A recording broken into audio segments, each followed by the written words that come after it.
did something in the oh, we forgot to start recording.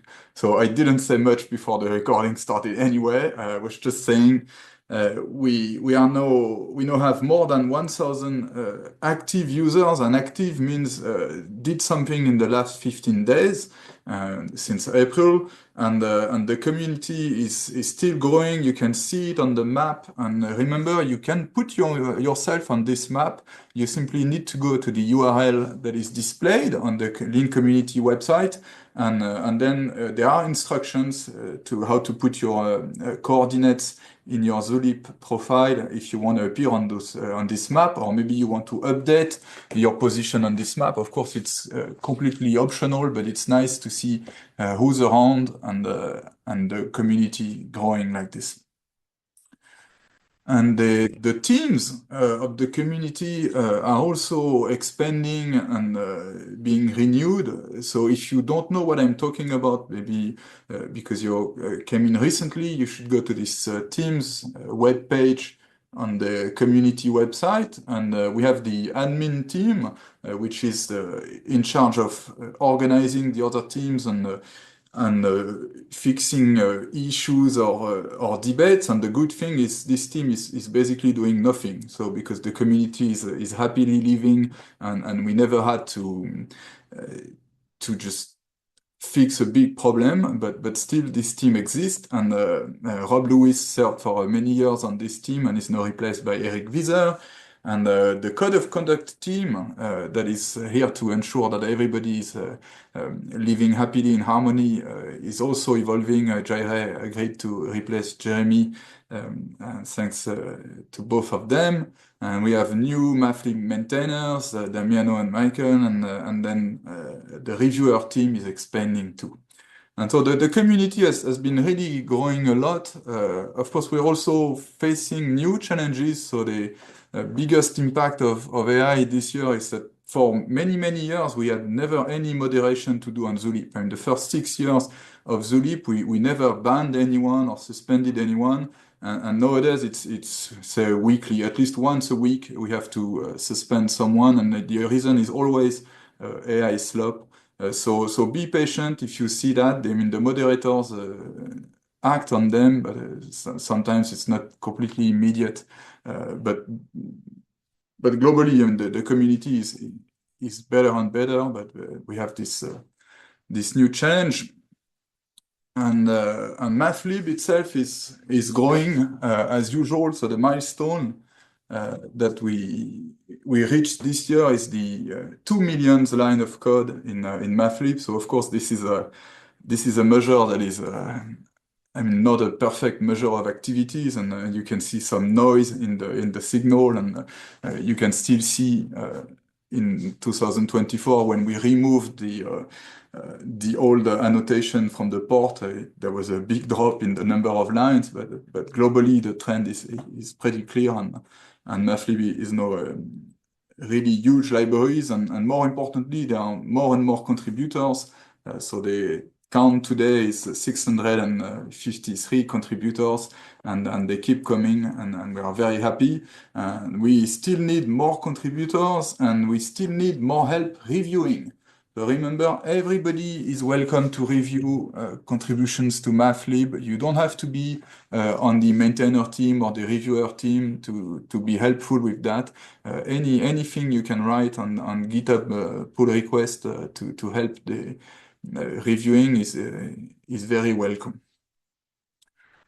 And there are many community projects that are some are close to Mathlib and some are very different. The big news this year was the Carlson project is done. So Floris will report on this. Floris van Dorn will talk about the completion of the Carlson project, and because unfortunately Christophe Thiel is not able to give the talk that he wanted to give, but Floris will tell us about this, and we also expanded in the computer science direction. The CSLib started, and we will have 2 talks about CSLib this week.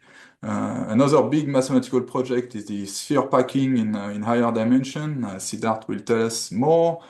Probability was not forgotten, so Remy and collaborators started Brownian motion, and they actually formalized Brownian motion. David Ledwinka will tell us about this, but they are doing more probability. There is also things going on for software verification. Another important development is we try to allow project to be split off Mathlib. So for many years, everything was in Mathlib, and so we need room for projects outside of Mathlib, and including stuff that used to be in Mathlib, but that do not interact a lot with the rest of Mathlib. And more importantly, when we don't have enough reviewer for some area in Mathlib, it becomes very frustrating for everybody because the pull requests are not reviewed, and things are not moving. So this happened for the combinatorial games folder of Mathlib. And during this year, it was just split off as an independent repository.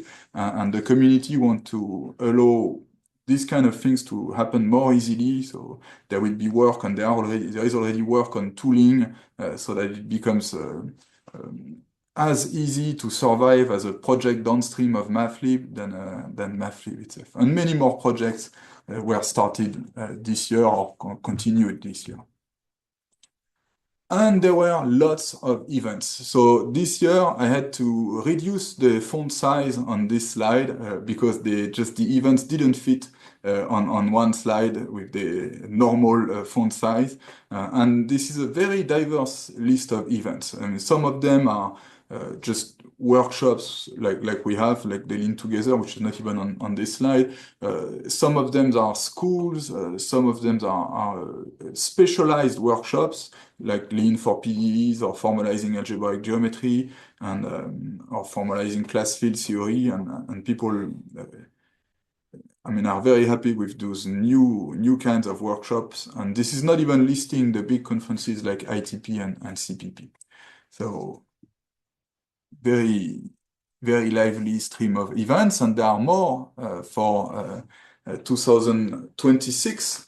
So new leaning in, a new workshop in Switzerland, and I insist on the techniques and tools for the formalization of analysis, because this is something that you can still apply for until January 24th. So if you're interested in analysis and you know some lean, then it's not too late to apply.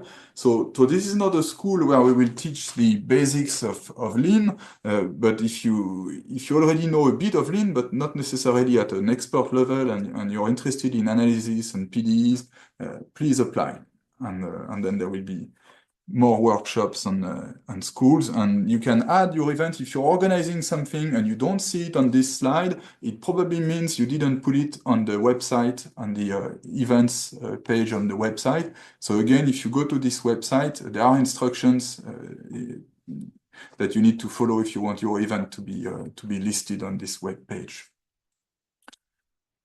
And there are also new community structuring organizations. So this is very important. The community tries to be more and more professional, and also because it's so big nowadays, we can no longer just be happy with very, very informal organization. And so the two big news in this direction are the Institute for Computer-Aided Reasoning in Mathematics that just started in Pittsburgh at CMU. So Jeremy Avigad and Matt Ballard are leading this. So it is an NSF institute devoted to computer-aided reasoning in mathematics, so both formal methods and AI. And so this is just a new resource for people around the world in general, and the US in particular.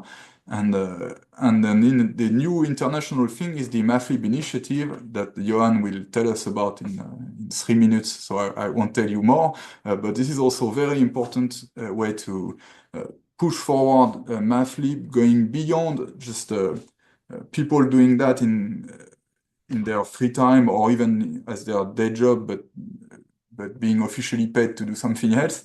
So this is professionalizing Mathlib development, and Johan will tell us more. And of course, the Lean FRO, the Focused Research Organization, is still going strong, and Leo will tell us a lot about this in his talk.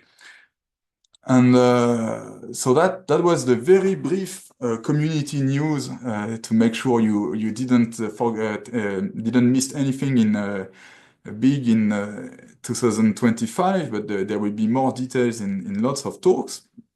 So the Lean Together workshop is just really a very informal event, but at the same time, we got lots and lots of proposals. So it has been a couple of years now. We get many more proposals than we can host. And so it means that some people were disappointed we are not listening to them. It doesn't mean we don't like them or we don't think what they do is important, but we try to have a balance of between topics and the kind of people, and so don't worry if you're not talking. Maybe it will be next year. And also for this reason, the schedule is pretty tight. So we have talks are half an hour long, and please everybody try to stay on schedule, because in this such a tight schedule, it's very easy to just completely go off schedule. And the talks are on Zoom, as you can see, and we have a dedicated Zulip channel where we can talk. Maybe one remark, and the organizers were not fully convinced by the breaks on gather tone in the previous years. So this year we tried the experiment of not using gather tone, so people can just have actual breaks between talks, or stay here on the Zoom meeting to chat a bit, or chat on Zulip. And if you feel this is sad, you should tell us, and gather tone will maybe return next year.